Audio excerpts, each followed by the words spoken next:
Heyo everybody, Haku here with my review of One Piece chapter 824 or 8... Is it 824 or 834? I think it's 834.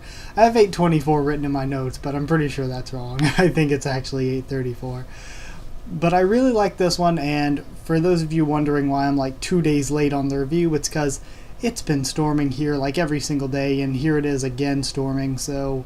Like, if you start to hear thunder in the next couple minutes, it's because it's just still storming.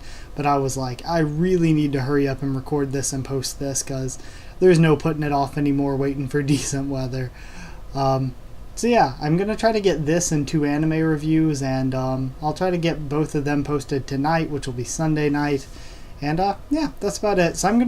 So if you're wondering why I like hurry up through this one and try to get through this one really fast, it's because I want to try to get through as much as I can before I get weathered out by some background noise. I don't want like rain and thunder in the background, that'd be annoying. But either way, getting off topic, getting straight into this, we have a cover with Boa Hancock. Neat to see her again. I'm not a huge Hancock fan though. Alexander Sonia though.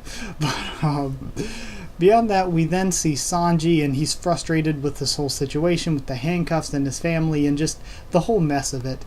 And we do get a little mini flashback with him and Zeph, and honestly, I'm loving that, and I would like a lot more of the Sanji development and Sanji flashbacks. That's been really nice the last few chapters.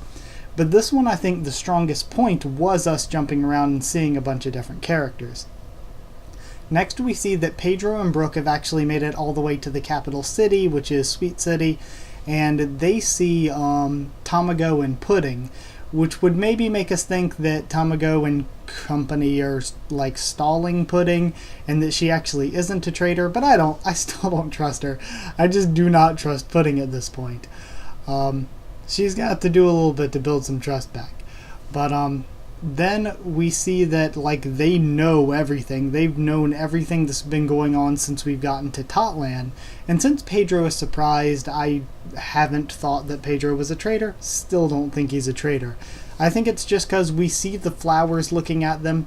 I think that Big Mom just has this information network all around Totland that's like pretty much inescapable. You can like pretty much not escape Big Mom's eyes within Totland, I'm thinking. And I think that would be just the sort of simple, normal explanation for it all.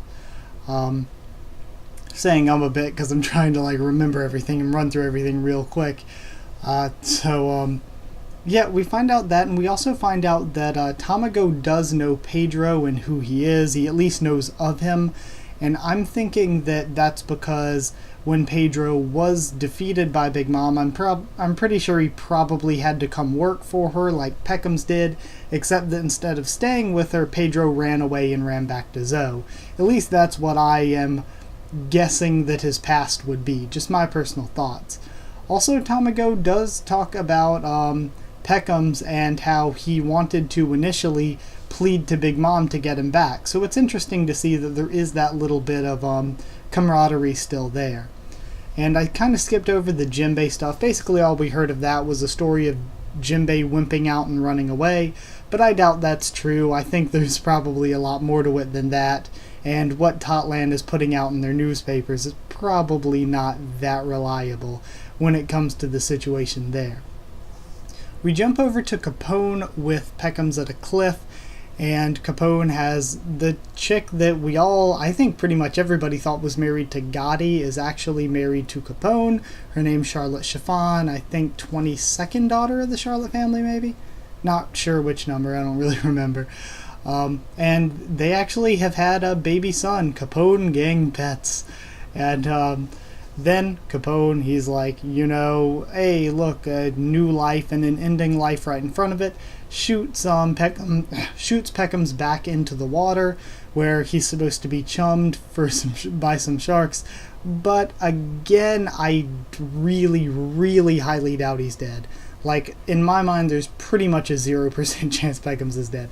I think the most likely thing is that Jinbei or the Sun Pirates saved him, but even if it wasn't Jinbei or the Sun Pirates, some miraculous thing happened. I just do not see him dying in such a low-key way, Like, it wasn't a big enough death for Peckham's that if he died like that without any of our main characters seeing him die, there wouldn't be a big reason for it. It wouldn't really push the story forward as much because none of our main characters were there to be impacted by the death. And Oda just wouldn't do it that way. He wouldn't kill off Peckham's, who's been in the story for this long, for so little payoff. So we see Caesar meeting with Big Mom. We find out that Big Mom is the one that was sort of, her dream is to sit around a table with her family eye to eye, so she wants to make them all giant. So she was the one funding Caesar's punk hazard experiments on the children. We already kind of knew this, though. A lot of people are surprised because they knew that the government was trying to do a similar experiment, so they're like, oh, we thought the government was the one funding it. But we did also hear from what Caesar had said earlier with, I forget who it was, maybe it was Sanji who asked why Big Mom would want to kill him anyway, and he was like, I was kind of milking money out of her because she wanted me to research some stuff, but I didn't really have the stuff. I couldn't really pull anything out of it, but I was telling her that I was continuing the research just so that I could keep getting money from her. And I thought that Kaido and Joker being on my side would protect me. Like, Joker would serve as the buffer while I was giving Smile and the Smile and Sad Fruits or whatever to Kaido, and also taking money in from Big Mom. So that's what he thought he had going on. So under the pressure, he's like, if I had facilities, I could maybe make it in 2 weeks, but even somebody as smart as me couldn't make it without the proper lab. So then Big Mom, oh, you need a lab? I've got the exact replica of Punk Hazard's lab, which was incredible to me. I think that was probably one of the best parts to me, is just pulling the Punk Hazard lab back out of nowhere in Totland and on Whole Cake Island. And we also meet the oldest son of Big Mom, who I think is going to be strong and maybe a good villain for this arc, like a good small sub-villain beneath Big Mom, and that is Perospero. And Perospero ate the lick fruit. He's a candy human, whatever that means. And his design's pretty cool. I think he makes a pretty cool bad guy. I think Big Mom's crew overall is shaping up to be really interesting and unique and good villains. And also we have the what are they? The Germa 66 stuff going on as well. So there's a lot of good villain work going on this arc, and I think it's going to all come to a head in interesting ways when we get to the action portion of the arc. Also, Perospero has Caesar's heart, and now Caesar only has 2 weeks to make the medicine or he dies. Then right before we end it, we do see that Luffy is running around the forest still, getting all these fake Nami Chopper, Sanji, pudding, and carrots. And the fake ones seem like they may be animals transformed to look like them. So maybe that is part of... Maybe this whole thing is actually part of that daughter's power, the Brulee's power. Even the shiny singing things that we thought were, and the talking candy and stuff that we thought was part of Big Mom's power, maybe she can make things look like other things as Brulee's power. So Big Mom is actually a cannibal eating actual people, but Brulee's power is making the people look like candy and sweets and stuff. And maybe that's why Whole Cake Island is an actual normal island, but she sort of... It's more than an illusion because it kind of is still cake. It's weird to describe, and I don't know. I'm thinking maybe something like that could be a possibility. Not a strong theory, not something I totally believe in, but the seemingly animals turned into Straw Hats does make me think that there might be something up there. That maybe with a little more thought somebody could come up with something good in that vein. So anyway, I loved seeing so many characters. I like the little Caesar side plot going on.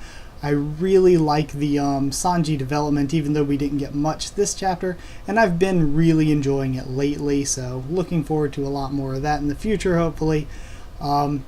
And yeah, I think Luffy's portion of the group needs to get out of this damn forest.